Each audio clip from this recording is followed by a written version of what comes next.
আসসালামু আলাইকুম শিক্ষার্থীবৃন্দ, আশা করি সবাই ভালো আছো। তোমাদের আর কয়েকদিন পরেই তোমাদের এসএসসি 2025 সালের রেজাল্ট প্রকাশিত হবে।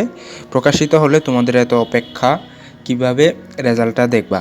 এর জন্য তোমরা প্লে স্টোরে চলে যাবা। সবার আগে মার্কশিট সহ রেজাল্টটা দেখার জন্য প্লে স্টোরে গিয়ে তোমরা একটি অ্যাপ সার্চ দিবে, এসএসসি রেজাল্ট 2025 নামে একটি অ্যাপস আছে, ওই অ্যাপসটি সার্চ করে দিবে।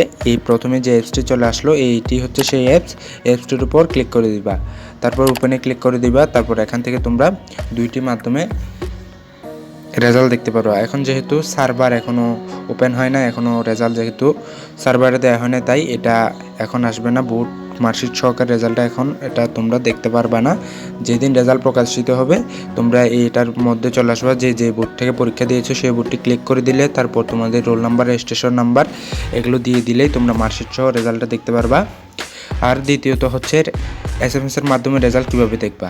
এর জন্য এই যে এসএমএস রেজাল্ট এই অপশনে ক্লিক করে দিবা। তারপর তোমাদের বোর্ডের নাম, তারপর হচ্ছে কি পরীক্ষা দিয়েছো, তারপর তোমাদের সাল সবগুলো দিয়ে নিচে রোল নাম্বারটা দিয়ে, তারপর এখানে নাম্বার এসএমএস পাঠান, এই নাম্বারে ক্লিক করে দিবা।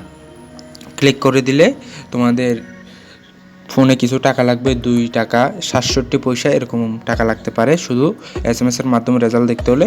তখন তোমরা মার্কশিট দেখতে পারবা না, শুধু দেখতে পারবা তোমাদের রেজাল্ট তোমরা কত পয়েন্ট পেয়েছো। তোমরা যদি ওয়েবসাইটের মাধ্যমে রেজাল্ট দেখতে চাও আমাকে অবশ্যই কমেন্ট করবা, আমি তোমাদেরকে দেখিয়ে দেবো কীভাবে ওয়েবসাইটের মাধ্যমে রেজাল্ট দেখবা।